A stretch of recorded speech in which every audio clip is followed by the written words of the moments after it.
Now, second example is if x to the power m y to the power n is equal to x plus y raised to the power m plus n. Then prove that dy by dx is equal to y by x. First write down what is given. X to the power m into y to the power n is equal to x plus y raised to the power m plus n. आपल्याला show करायचं dy by dx is equal to y upon x. तर इथे direct derivative न काढता पहिल्यांदा आपण काय apply करू, taking log on both side. Taking log on both side. Log का बरं घ्यायचं, कारण इथे पॉवरमध्ये जे काही नंबर्स किंवा फंक्शन दिलेले आहेत ते पॉवरमधून बाहेर येऊन जावेत किंवा कोइफिशियंट बनावेत, म्हणून आपण टेकिंग लॉग म्हणजे जास्त सोपं आहे. So now log of x to the power m into y to the power n is equal to log of x plus y raised to the power m plus n. ठीक आहे का?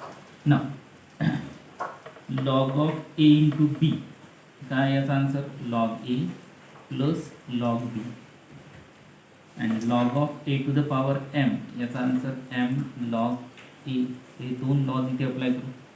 इथे काय log a into b means log a plus log b. He property इथे apply होईल, म्हणजे log of x to the power m plus log of y to the power n. a म्हणजे x to the power m by b म्हणजे y to the power n. log a into b that is log a plus log b. त्याच्यानंतर आता function जो x plus Y त्याचा power आहे m plus n. आता इथं या प्रॉपर्टीनुसार log of a to the power m, m हा समोर येतो कोइफिशियंट म्हणतो. इथे या ठिकाणी काय होईल m प्लस n समोर येईल, so m plus n into log of x plus Y असं होईल. त्याच्यानंतर परत log of x to the power M, same property apply करू. Log A to the power M is equal to M log A, म्हणजे परत power समोर येईल इथे. So M log X plus N log one is equal to इकडे काय राहिलं M plus N into log of X plus Y. राहिलं.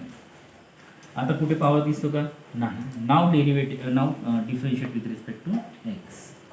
So differentiate with respect to X म्हणजे काय मिळेल, एम कोइफिशियंट आहे ॲज इट इज, लॉग एक्सची derivative 1/x.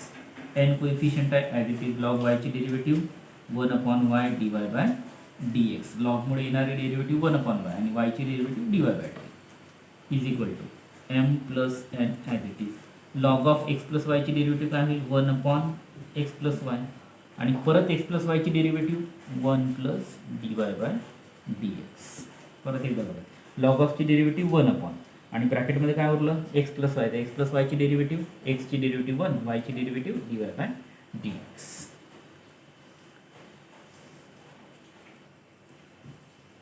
त्याच्यानंतर m into 1/x that is m by x plus n into 1/y dy by dx n/y dy by dx is equal to m plus n into 1/x plus y into 1 that is m plus n upon x plus y. Simple format. परत या टर्मने dy by dx ला multiply करा तर काय मिळेल m plus n upon x plus y into dy by dx. मिळेल का? Now collect the terms containing dy by dx on left hand side. n upon y dy by dx minus ही term आहे या बाजूला येईल m plus n upon x plus y into dy by dx. Right hand साईडला काय उरलं m plus n upon x plus y. ही term तिकडे घेऊन जाऊ, so minus m by x. इथून dy बाय dx कॉमन निघेल, dy बाय dx जर कॉमन निघाला तर काय होईल n upon y minus m plus n upon x plus y is equal to.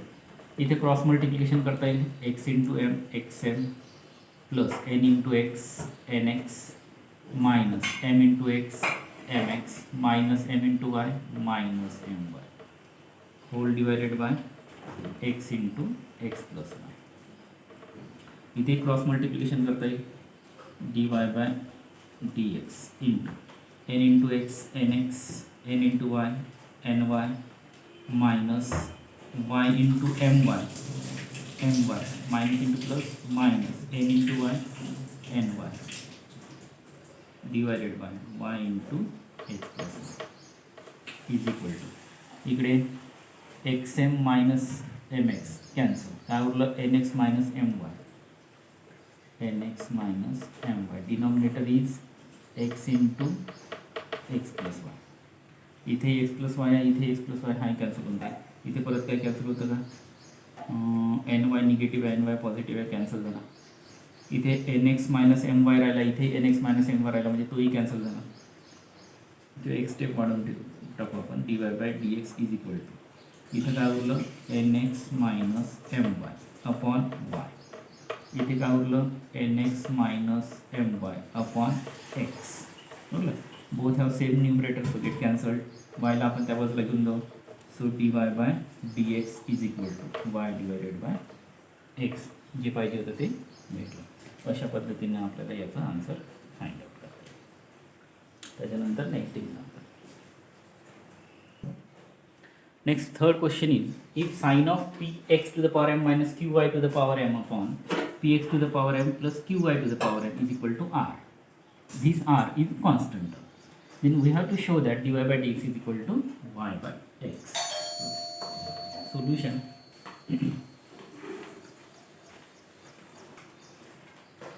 Now solution as given. What is given? Sin of p x to the power m minus q y to the power m divided by p x to the power m plus q y to the power m is equal to r. साईनला आपण त्या बाजूला घेऊन जाऊन तो sine inverse होईल. So P X to the power M minus Q Y to the power M upon P X to the power M plus Q Y to the power M is equal to sine inverse of R. Actually असं होतं, जसं sine X is equal to suppose Y, then take sine inverse of both sides. So sine inverse of sine X is equal to sine inverse of Y. दोन्ही साईडचा काय घेतला आपण sine inverse. Sine inverse sine cancel, म्हणजे काय उरलं X is equal to sine inverse of Y. तर ही प्रॉपर्टी आपण इथे अप्लाय करतो. म्हणजे सिंपल साइन त्या बाजूला घेतो, साइन इनवर्स झाला. So sine inverse R. तर sine inverse R is one of the constant term. Sine inverse R न लिहिता आपण त्याच्याऐवजी काय घेऊ, suppose sine inverse R is equal to any constant T, since T is equal to sine inverse of R. बाकी left hand side as it is minus q y to the power m upon here p x to the power m plus q y to the power m.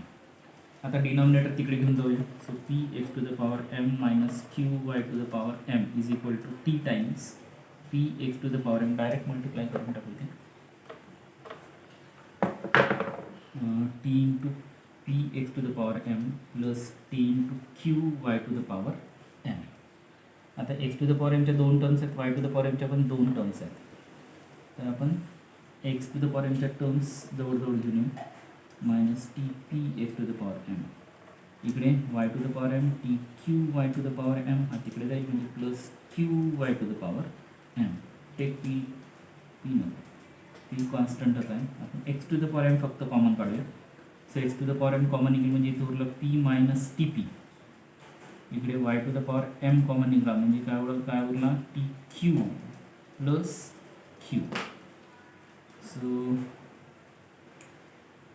x to the power m is equal to y to the power m into, हा पूर्ण bracket त्या बाजूला जर गेला तर T Q plus Q upon P minus T P.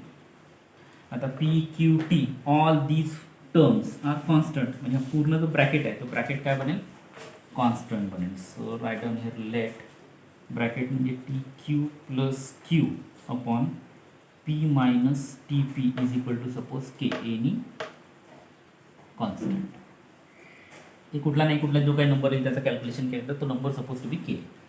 म्हणजे आपलं equation काय बनलं X to the power m is equal to Y to the power m into k. This is suppose equation first. X to the power m is equal to Y to the power m k.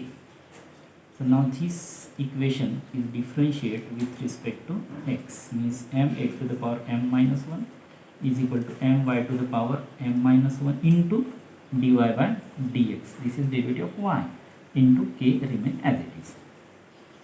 आता याला इकडे घेऊन येऊ. So m x to the power m minus 1 upon m y to the power m minus 1 is equal to k into dy by dx. इथे m cancel झाला. So from equation 1 आपण काय लिहू शकतो के इज इक्वल टू जर Y to the power M इकडे आला तर X to the power M upon Y to the power M ही व्हॅल्यू आपण इथे पुट करू. So x to the power M minus 1 Y to the power M minus 1 is equal to X to the power M upon Y to the power m d Y by D x.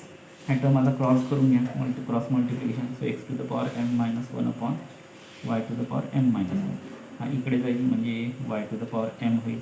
हा इकडे येईल म्हणजे x to the power m होईल is equal to d Y by D x. X to the power M minus 1 पूर्ण कटला इथे एक single X राहिला. Y to the power M minus 1 पूर्ण कटला इथे सिंगल वाय राहिला. So we get D Y by D X is equal to Y upon X. असं कॅल्क्युलेशन करता येईल.